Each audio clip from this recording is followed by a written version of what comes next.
Human Rights Radio 101.1 FM. And the program this evening, now no food for lazy man.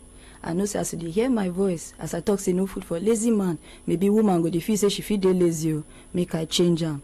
Now no food for lazy woman. I been our children, I know say you go down dey relax because now man and woman name I don't call you. Okay, now no food for lazy pikin. Waiting this thing mean be say all of us suppose stand up, do what we go fit do to help us make we dey hard working. Laziness no dey help o. Food no dey for lazy man. Even Bible don't talk am. This evening na to encourage people as we don dey do throughout the beginning of this week. Now so we go continue till the end of this week. If you just dey tune in, na Human Rights Radio be this 101.1 FM, and na Feti Mama sit down for studio this evening. I know say plenty people don dey look their time since, so una dey wait for 7:10. 7:10 don come, and myself I dey happy so I dey studio this evening with all of una. Yesterday we been dey talk about small scale businesses. Wetin we fit use our hand do, we go fit bring money enter our bag. Instead of to sit down for house no dey do anything. Wetin we fit do, wetin you fit put your hand use, wetin you fit use your hand do, we go bring income for you, we go fit help you, help your family. You go even fit use that thing employ other people when no get work.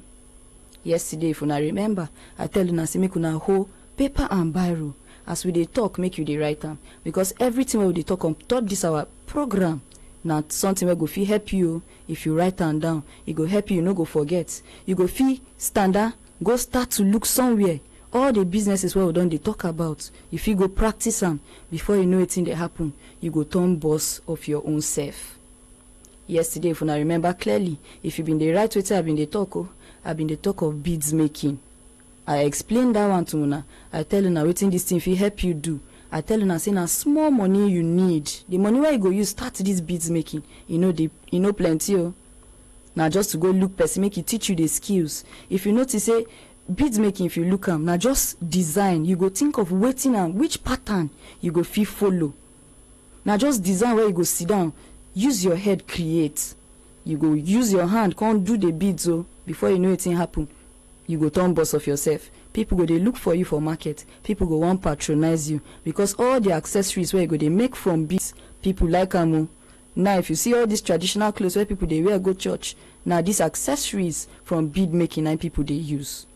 Now I make we talk about beads making yesterday because I don't see plenty people where start this business where they somewhere today.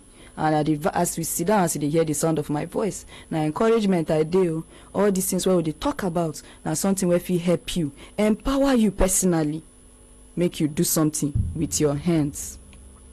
We're going to talk about sports viewing center. I know say when I remember, I just want to refresh people's minds. You know, say sometimes you go hear something but you go forget them. Now I make anytime I come on top any program, I don't want to remind us, so that our head go dey fresh before we can add another thing on top wetin we dey talk, so they go.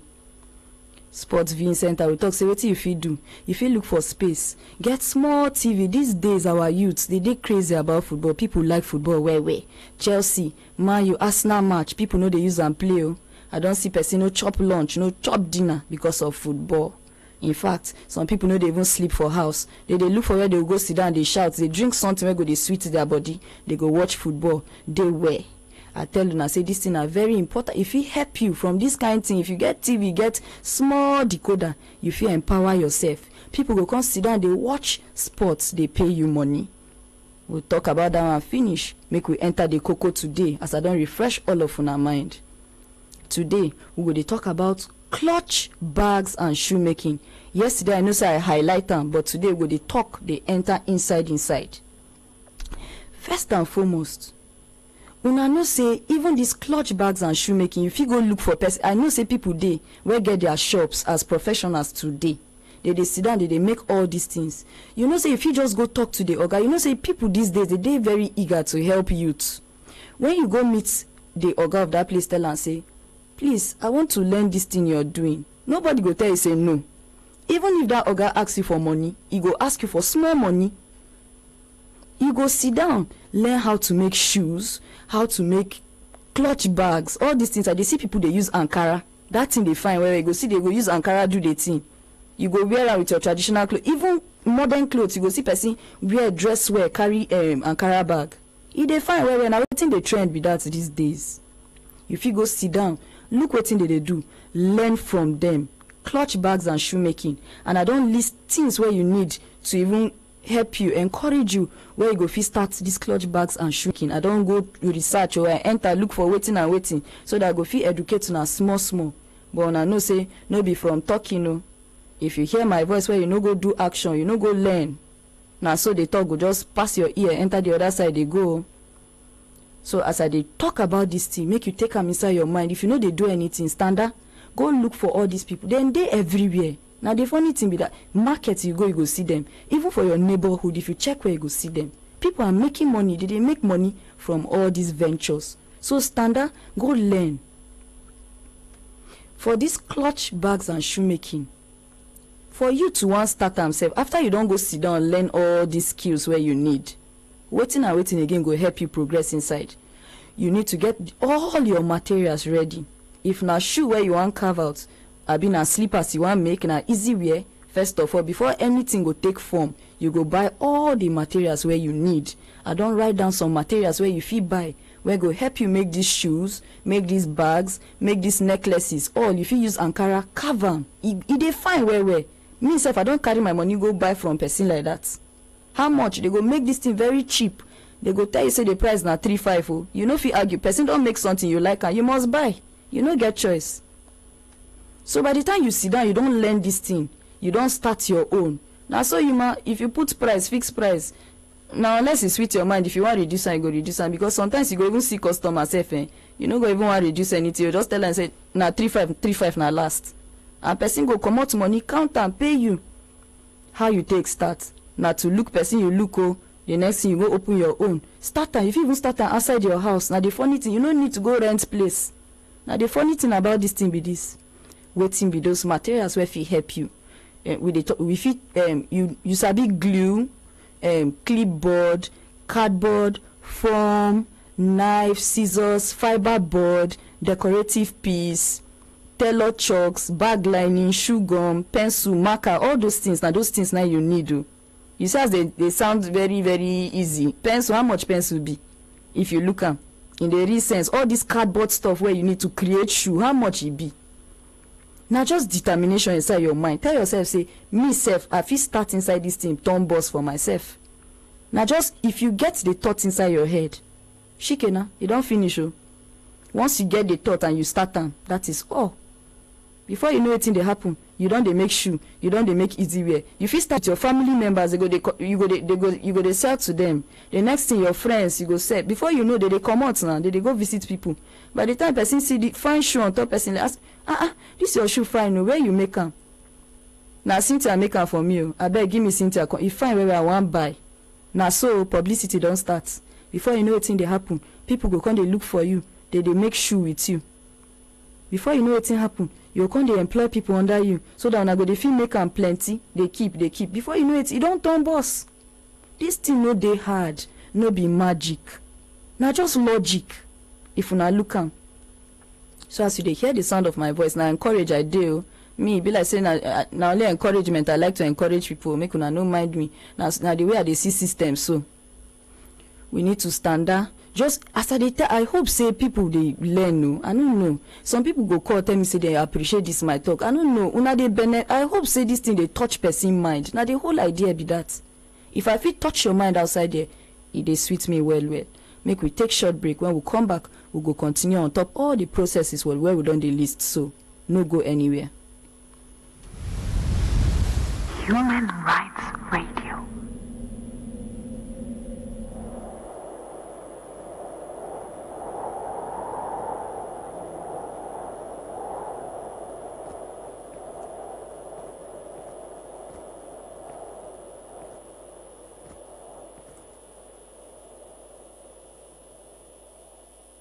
Allahu Akbar, Allahu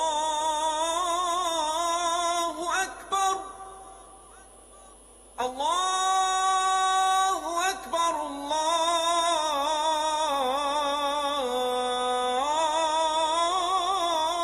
Allahu Akbar.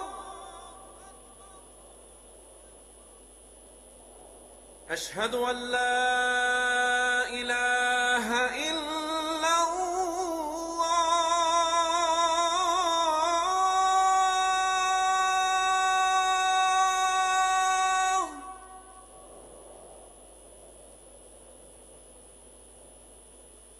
أشهد أن لا إله إلا الله.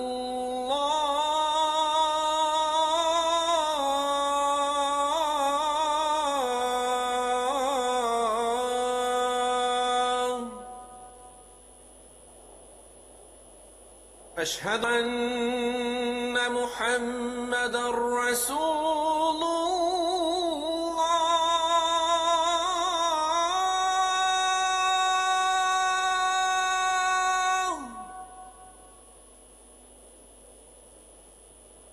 أشهد أن محمدا رسول الله.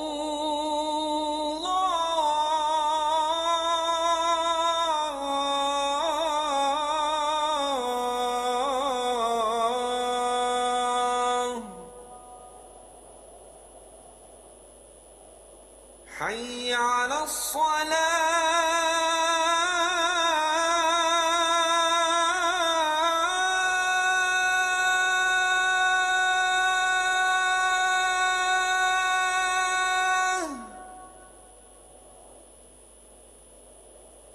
حي على الصلاة.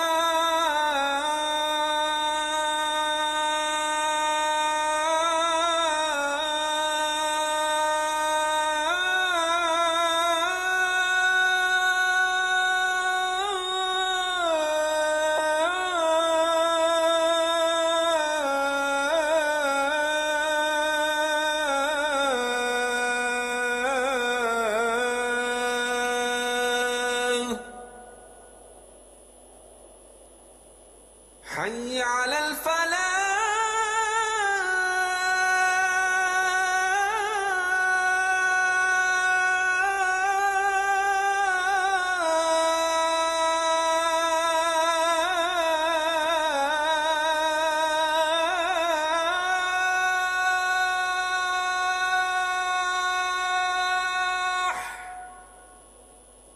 حي على الفلاح.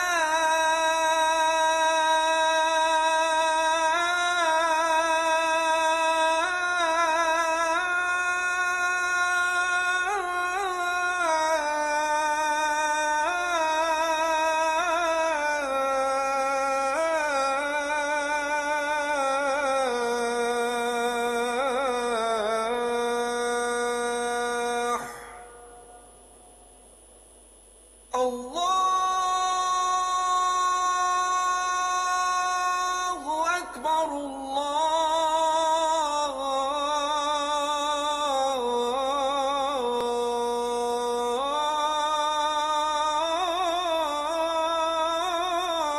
الله أكبر. لا إله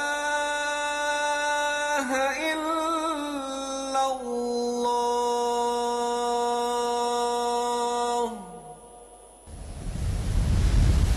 Human Rights Radio.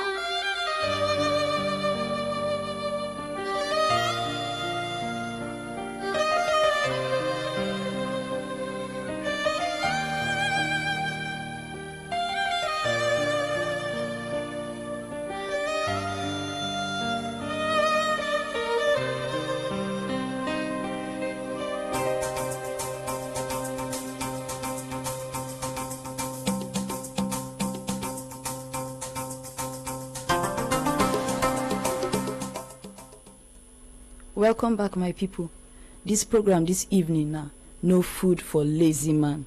Before we go break, we been dey talk about one important thing. I been dey tell you now, waiting and waiting we fit do inside small scale businesses. I mentioned clutch bags and shoemaking. I can't mention blogging, but I don't explain the clutch bags and shoemaking. Now the blogging I never enter so.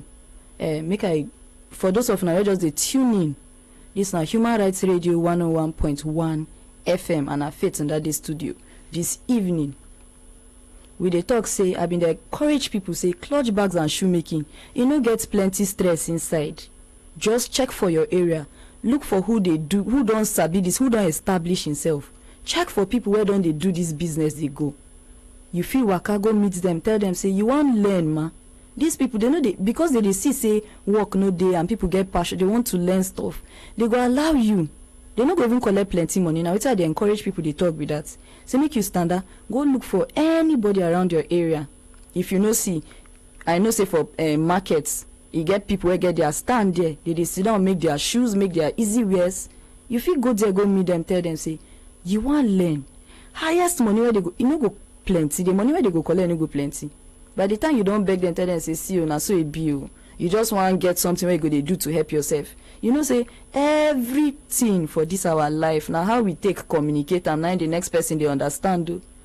If you go with I beg you, person if you understand your situation help you.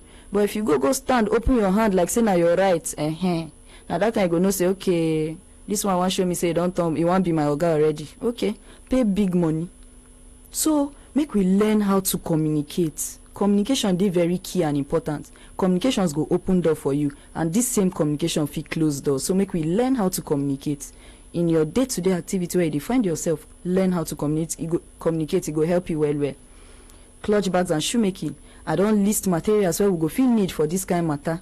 Meanwhile, they tell una say no be by just listening. As I don't they talk. I should say some people say Feti mama like to talk shao. I know. Now encouragement I dey. How I go do? Now to they talk, they ring inside your head. You know, say sometimes if you hear something too much, you go just say, Kai, since this person don't talk and too much, make I just go do am. Now waiting I want to do be that. Now make I like to talk, they talk. So I hope say as we don't they talk, they discuss all these small scale businesses. One person life don't they touch. In fact, for this program this evening, anybody where go fit call me, tell me say, Feti mama, inside all this talk where they talk, now because of this your talk now standard, go start to learn how to make shoe. Abi na bag. Abi waiting you. Abi you don't go open small market where they sell pepper, tomato and all. If you feel call me, tell me say because of this my talk where they talk, he encourage you. Me myself, I go look for time. I go collect your number, come meet you, check out your business. Now me go even help you promote them. I go they look for customers inside my area, may they come they buy from you. Now the idea be that encouragement. No sit down for food, no day for lazy. This thing a serious matter. Now lazy man, I been a woman, I been a pick. Even children these days, they don't start to stand up. They know say if they no work hard from now, future they difficult too. So now everybody, all of us, we need to stand up. Look for what you do to help to enrich yourself. White collar jobs these days, they know they pay well low. And even if they pay you, how much safe? These days money no they do person. Because if you you just imagine say they pay you 50,000 before you know it's in the happen. That 50,000 by the time you send go village, take care of your family, take care of your own personal needs, it go finish. Every money where they get inside your life, and the bigger the money, the bigger problems for you. You not go know. You go think say 300,000 now which are they before you know 300,000 you don't finish. You go look yourself as which is this money do? You know go the see. So the bigger the problems, that is why I want to encourage us, make we stand up, make we be boss of ourselves. So as problem they come, make we handle them. I don't want to make problem come overwhelm us. That is why every time we go they talk about say one job no dey enough. These days people don't they look for what thing they go they do outside their jobs. Where go they bring in money because the money where they get from their job no dey enough. By the time you start to raise family, you get people to take care of, you get younger ones, you get friends where go they ask you. Because people sabi ask for money. You go just do your thing, you go just see text message say, I beg if you give me 5,000 or 10,000. And you know say the person go even put amount. You know go say I beg send me what you get. Go tell you say give me 5 or 10,000. It go tell you the amount. How much you they earn for your office? If you no help now, they go say na wickedness. Now the matter be that I want to make we stand. They hard working. They do and no say yes, me self I dey hustle, I dey work. So that any money where you get and if you help person, if you bless person life, the person might go no say, Kai, this girl life don't encourage me. See how she dey. Sometimes not even person where senior you go come they beg you. Person where be your senior far where you suppose they beg, now go come they beg you. Please help me, give me money. Now that time, by the time the person don't beg you 2 times, see man go look in life, say, this girl, I senior how? and na me dey ask her for money, make I stand go look for wetin I go fit do for myself now. Your life go don dey encourage another person. Na the whole idea be this. Okay, I know say this one wey I don talk now, I know say some people don kill. Those wey hold biro dey write. If you dey under traffic, I know say you dey hear the sound of my voice, and this thing dey encourage you. Na the whole idea be that. The second thing wey I want make we touch sharp na blogging. My people, money dey inside blogging o. Una know how many people start to blog, and una know where dem dey today. I no wan call names, but people dey make plenty money from blogging. And I know of sites where you go fit go. In fact, instructions dey. That's why I like technology. These days, you go open something, go first tell you say, wetin be your name? And I just example I dey give. You go ask you say, wetin be your name? You go write your name. These days, things dey very detailed on top internet. So you no go feel confused. If you go sit down for cafe, you want start your blog sef, you fit. Anything wey confuse you, una remember say I dey always talk say make you no dey shame for anybody. Anything wey you no understand, open your mouth, ask. See, oh guy, I wan create blog, you fit help me. Inside cafe there, they go help you open your blog. Wetin you suppose dey do on top your blog? Informate. You fit think of anything wey you wan blog about. Some people now, they don join entertainment too. They blog about entertainment. The funny thing about entertainment be say every day news they drop. And you see this news where they drop, people like to read them. People, they always go online. They check for different things. If you say you start today, say you want blog about entertainment safe, you go make money from that, you know. Now the funny thing be that no be how many people they do them. Now how well you come inside that business, can start to do your own. How consistent you dey. Some people, I don't see people go blog for 1 month say, I beg you, I don't tire, I no fit do this thing. People who don't dey big inside blogging, no be 1 month they use do am. They go, some people go even tell you say na 5 years. Now determination, consistency. Now the whole idea be that you go dey consistent. Tell yourself say you self you go concentrate, do this thing. Other people they make, and why me I no fit? Now 3 heads they get. Now 1 head. Some people they give up too much. You go just start something, once the thing you no go even try am for 1 month. This thing no dey work for me, make I do another one. My brother, how you take no? What if na the second month you suppose blow? So anything where we don't start, where we don't put our mind say we want do, make we tell ourselves say we go concentrate on top this one. Watch am. Most times now make I dey sabi tell people say make they watch their talent. Try look yourself. Wetin you sabi do? Na drawing you sabi draw. Abi na music you sabi sing, you get fine voice. All these things, opportunities dey where you fit explore. We get wetin they call Naija sings. You fit go as people there from nobody, they turn somebody because of wetin talent, just their voice na carry them go where dem dey. So if you know say you sabi sing, key into all these things they pop out every day. Competitions, learn to dey creative. No sit down for one place they look for. No sit down they wait me manna fall from heaven. Now wetin I dey discourage on top this program be this. Standa, tell yourself say me self person go look me as role model. By the time you don't talk that inside your mind, anytime where you dey even sleep self, your mind go dey beat inside your sleep, your mind go dey beat. Before you know wetin dey happen, you don dey stand up. You no go even feel sleep. I dey see people where they hustle like that, and they encourage me. With my big body for studio, if you see, no be small work. When I from work, you go see me dey hustle, you no go believe. With my, if you see me, so hustle. Now wetin we dey this time be this. Hustling na the correct thing to do for this our generation. So if you still sit down, they shame.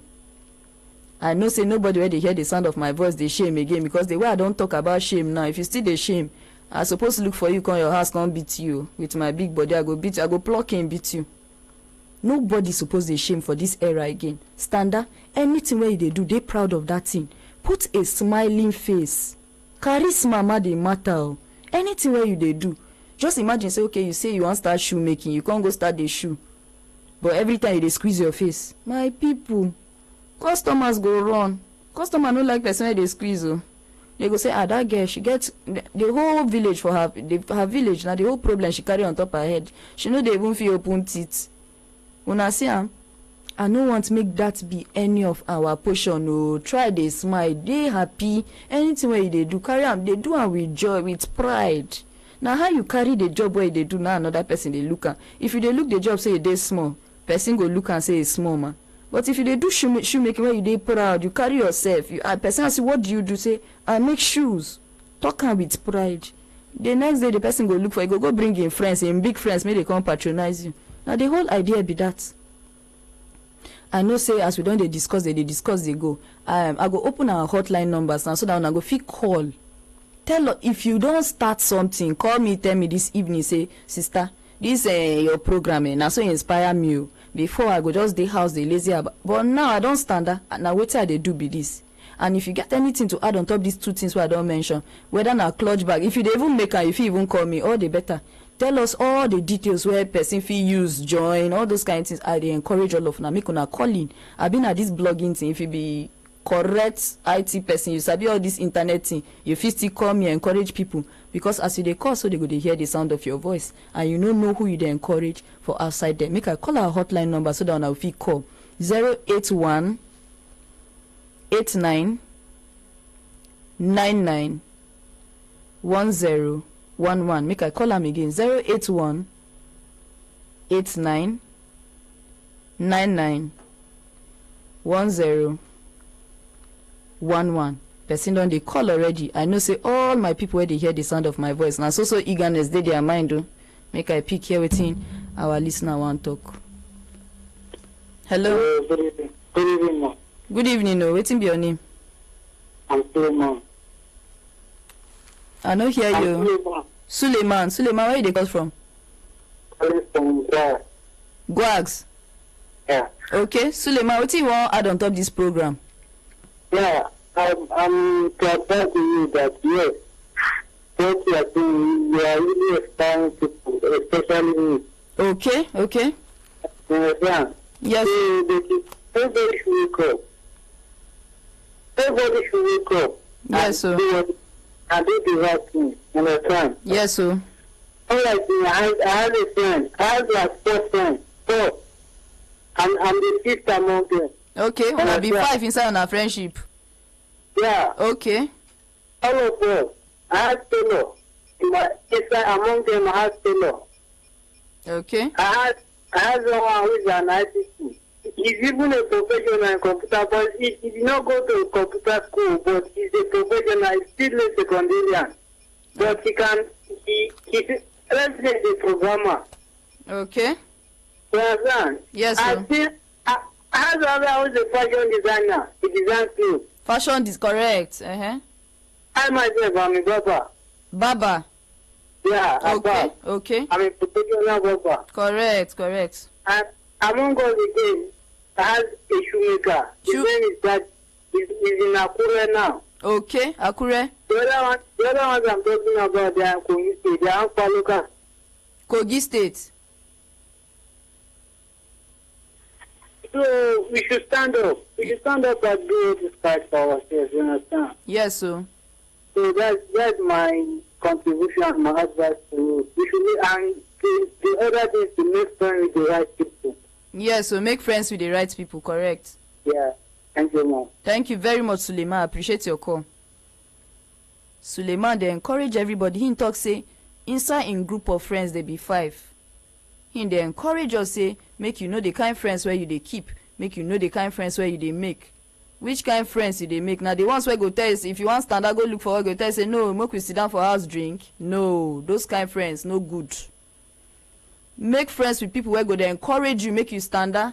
If you sit down, in fact, by the time you lie down, the friend look, you say, guy, what did they do? Stand up more, go look for what you go fit do with ourselves. Now those kind of friends, people where go encourage you, make your life day better. Now you supposed to keep as friend. Another call on the enter, make we talk. Hello. Hello, good evening. Good evening. No, waiting be your name. My name is Suleiman. Okay, okay, I think now you just call now. No, this one another Suleiman. You know, say Suleiman them plenty for this world. Yes, so Suleiman, where they call us from? They call from Abuja. Abuja, okay. Which part of Abuja they call from? Area 1. Area 1, correct. Wait till you get to add on top of our program. In fact, plenty. Okay, they hear you. Let me even start from me myself. Okay. I get small money where I gather. Okay. And my mind no give me say go do something for your own. I just stand. I don't even know how to start. That is number one for my own side, and I need advice. Okay. Number two, I have a younger one, carpenter and barber. So then I want to encourage them too, but my fear, how am I going to collect this money if I start something no come up uncle? Okay. So I need something like what to encourage me, say, come, put your mind, collect this thing, go and do this thing to make money on your own. Yes, sir. I'm working under person now. Okay. Yes, but I want to start something on my own. Yes, sir. That is why I say, let me put more for this issue, make I get idea from you, please. First of all, wetin you fit do with your hands, as in which passion, wetin you like to do? In fact, I went to area one shopping complex. I saw some people making a shoe. I even buy two immediately for there. Okay. Shoe. Now something where you think say you like. So when I see it, my mind just tell me, say, if I start this for me too, I will be somebody. Yes, so now wetin we dey encourage be that. Yes, now what in my mind be that? Because see, money dey that thing, no. You see as I dey talk am small. Money dey that I thing well. I dey hear, and that is what I call. Yes, if you fit go look for person where you go sit down learn under, just even if na 1 hour every day, you just go meet person, tell am say, see I wan learn how to make shoe, I wan learn how to make bag. You go surprise he fit even no collect money from you. The next thing you go there, even if na for 1 month, you go 1 month too long sef. If you be person wey dey very very sharp, 2 weeks dey okay. That is true. You go know the materials, you go look the materials when he dey buy, know wetin how he you go. Wetin dey my mind now, sir? If as I even think and say, let me learn this thing, I just put up for mind say I don't already sabi am. Yes, so. Because now what I want to go sit down and learn because so I dey say I don't sabi am already, but to go there na be no problem. Try, oga, see, no dey discouraged. Now make I dey tell you say, ba, any small time where you get, just squeeze time. You no go regret am o. I believe that because even I'm an ISA program. Yes, sir. In fact, if any day when I know hear in voice for studio, it's like I know gay father for this world. Correct. Now, wow. I don't gonna great time for me. Yes, sir. Where they miss the family, I know they miss her for my life. He dey hear the sound of your voice, oga. He appreciate you. Okay, thank you very much. Thank you very much for this your contribution, sir. Yeah.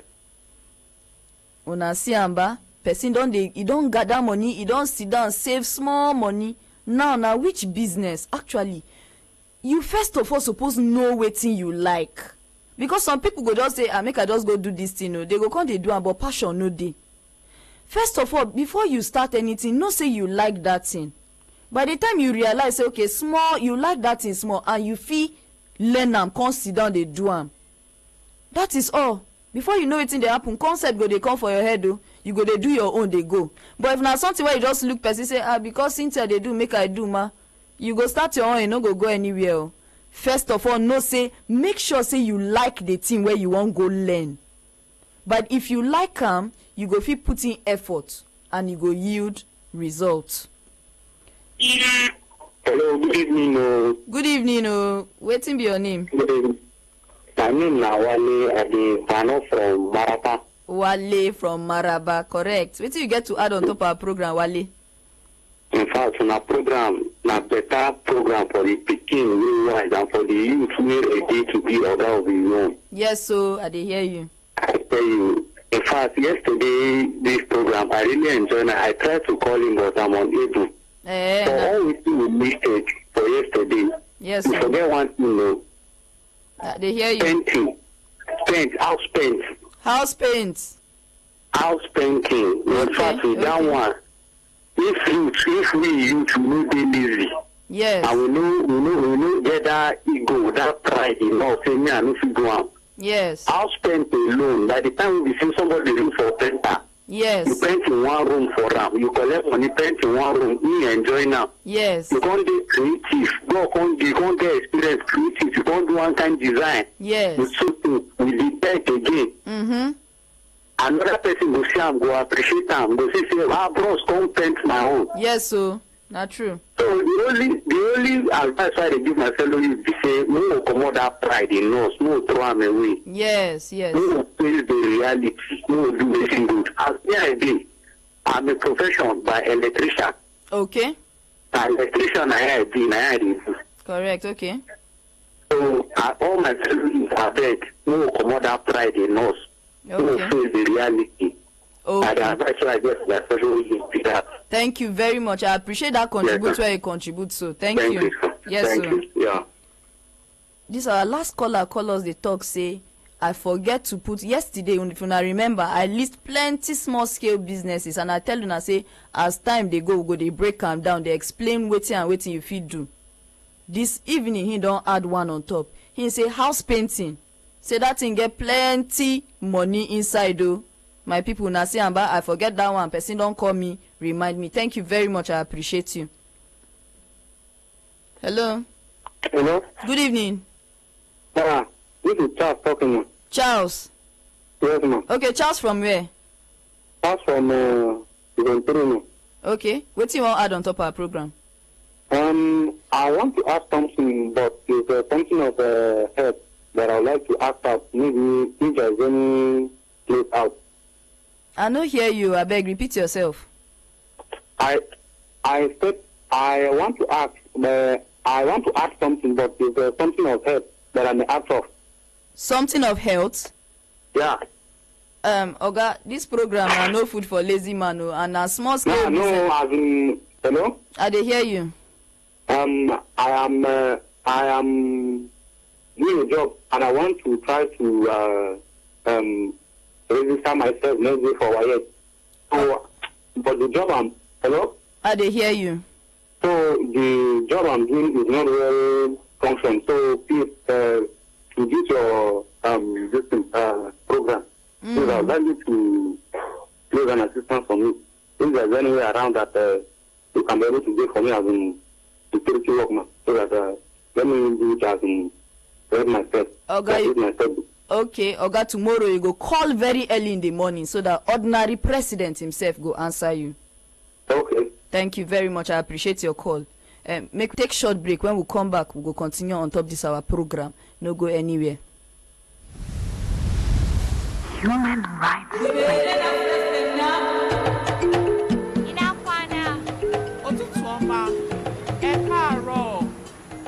My country people, I throw salute come reach una for this beautiful day wey Baba God dey allow all of us see. This na talk am for your language. Our Oyinbo people talk say unity in diversity focuses on the existence of unity even after lots of differences of culture, religious and social beliefs.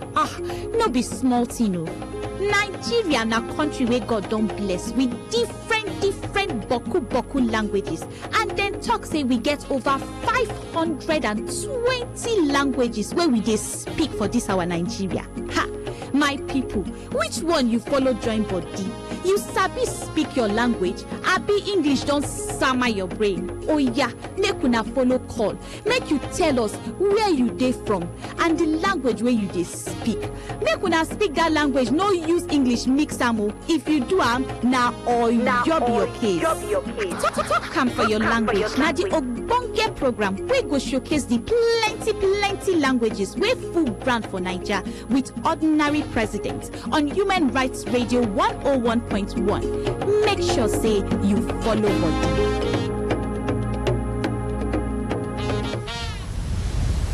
Human Rights Radio.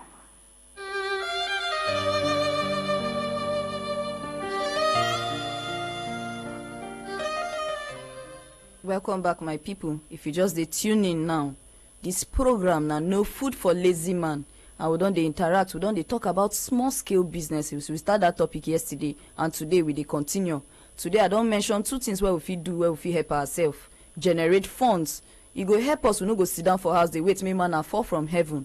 And people don dey already call. Some people don dey key into this program where we dey talk, so they don dey imagine wetin they fit use their money where they don save start. So this program na to encourage all of una, make you stand up, go look for wetin you fit do. Jobs, in fact, you fit create job for yourself. Work dey everywhere. Na to stand up, create am for yourself. Na be the koko. now.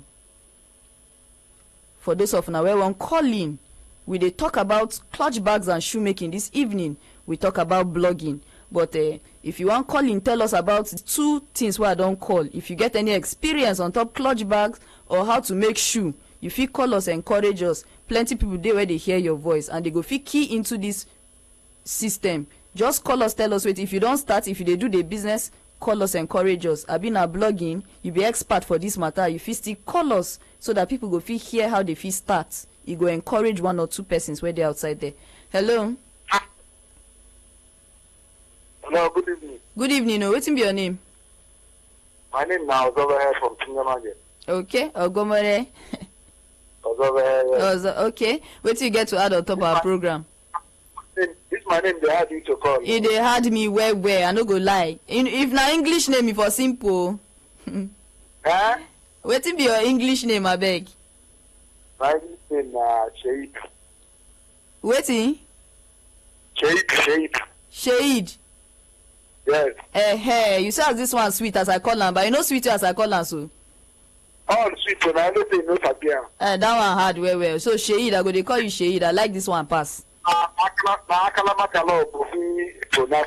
Yes, so no wahala, go learn ma. I don't know how it's done. Fine, no. Wetin you get to add on top our program? I don't know. You don't dey follow the program so. This one I start with you. Okay. But this one I'm no food for lazy man. Yes, so no food for lazy man. Now we dey talk so this evening. You know, every day when I call, I would like to advise people. I like to advise people. Yes, so did they hear you? Let anybody know this day now, they wait for how people could go and help. Yes, so. You go protect yourself. I have somebody who is he from business around protect people. Okay. But he knows he go learn how to do shoes. Okay. That time now, way under him now, they work, they reach trail. Okay. He want the part now, say no work, no go more work where you go fit to. Yes. Because how much clear? Yes. That's where go school teach. That's fine. I just want to advise people outside there. I don't know if you know people work. You know, I tell you yesterday, to me as they can. You be me, yes, you tell me now. I know this job for a long time, right? People have done learn this job, like not past 10. Yes, sir. You understand? Yes. Because make you have something to do. They could be a guy for ourselves. They could go there tomorrow. They could tell you no come on. Next tomorrow they will take the work, you don't stop. That time you go start from square one. Don't get there. They will pay you the time on it. Yes, sir, not true. You understand? But if you're there on your own, now only God be to do that work. Or when you come make money for this work, it's going to be they have better than that business where you come to see. Come they make money. Yes, sir. So attack. You understand? But you know, make a man just dey grow like that, just dey grow. If your mother give you paper, go play ball or go play book or go do this or go fly anything for yourself. You know good. Yes, sir. And they advise my people, my brothers there. When they just guard themselves up, make sure that we get something to do.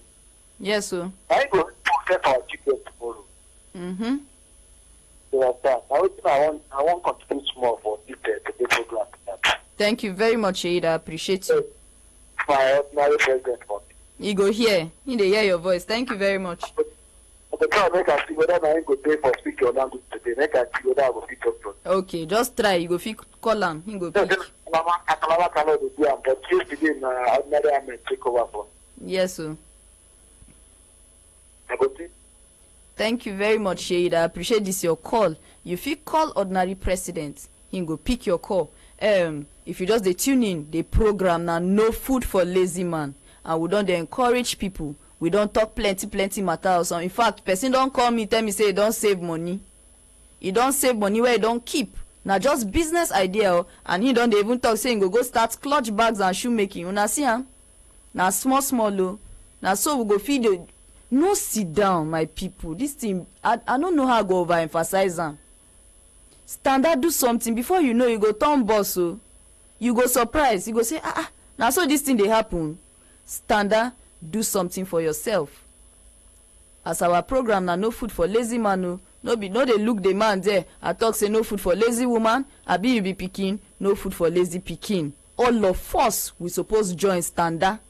Abi na our parents encourage your children o, make dey standa go look for work, no dey pamper dem. These days by the time you pamper your pikin and your pikin come spoil, e go turn liability for you, e go dey stress you for house. How you wan encourage dem? Na from today start to talk to dem, encourage dem make dey go outside, make dey go learn handwork, anything wey dey like, wey dey get passion for, make dey standa. If na talent wey dey don discover say dem get, make dey pursue that talent. Before you know wetin dey happen o, your pikin go turn boss. I appreciate all of una wey join us on top this program for this evening. Na bye bye.